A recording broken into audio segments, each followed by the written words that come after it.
ఆడుకుంటా నేను ఎవరేమో అధైర్యపడాల్సిన పని లేదు. ముఖ్యంగా పిల్లల చదువులు, చదువుకున్న వాళ్ళ ఉద్యోగాల మీద దృష్టి పెట్టుర్రి. మీరు పిల్లలను చదివించుకోకుండా చదువుకున్న పిల్లలకు ఉద్యోగాలు ఇప్పించుకోకపోతే ఇంకా తర్వాత ఎవరు రారు. నేను మీకు చెప్పేది ఒక్కటే, మీకు కష్టమైన నష్టమైన పూట తిన్నా తినకపోయినా పిల్లలను చదివించుకోరు. చదివించుకున్న వాళ్ళకు ఉద్యోగాలు ఇప్పించే బాధ్యత నాది. మనం నగచర్ల దగ్గర తక్కువ భూములలో మంచి ఫ్యాక్టరీ పెద్ద పెద్ద కంపెనీలను తెస్తాం. పెద్ద కంపెనీలు ఎన్నడూ ఊహించని కంపెనీలు కొడంగల్కు తెచ్చి పెట్టుబడులు పెట్టించి మీకు అందరికీ ఉద్యోగాలు ఇప్పించి మన జీవితాలను మన తలరాతను మార్చుకోవడానికి అవసరమైన కార్యక్రమం తీసుకుందాము.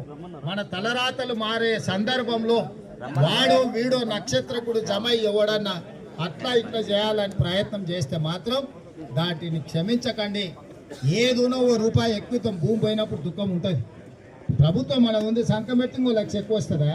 1 లక్ష ఎక్కువ తీసుకుందాము, ఏముంది? ఏం ప్రభుత్వంలో పైసలకు తక్కువనే ఇచ్చడానికి లేనా? ఉత్తప్పుడే ఇచ్చినా కదా 1 లక్ష రూపాయలు. ఇప్పుడు ప్రభుత్వం నుంచి ఇవ్వడానికి ఏం ప్రాబ్లం ఉన్నది? ఏదన్నా ఉంటే మంచిగా నష్టపరిహారం ఇచ్చి మంచిగా అభివృద్ధి చేసుకుందాం. కలిసికట్టుకు ఉండండి. నేను చెప్తున్నా, ఒక ఆయన అంటున్నాడు, అయ్యా లగచర్ల పోయిరాపు చూద్దామని. వచ్చేసారి ఈసారి లగచర్లలోనే మీటింగ్ పెడతాం. వచ్చేసారి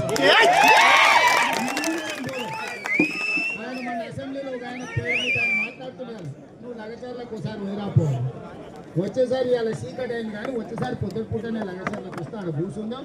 లగచర్లలో కూర్చొని మార్చేసంటే అక్కడనే మాట్లాడుకుందాం. ఈసారి తొందరలోనే లగచర్లకు వస్తారు తెలియజేస్తూ మీ అందరి దగ్గర సెలవు తీసుకుంటాం. ధన్యవాదాలు.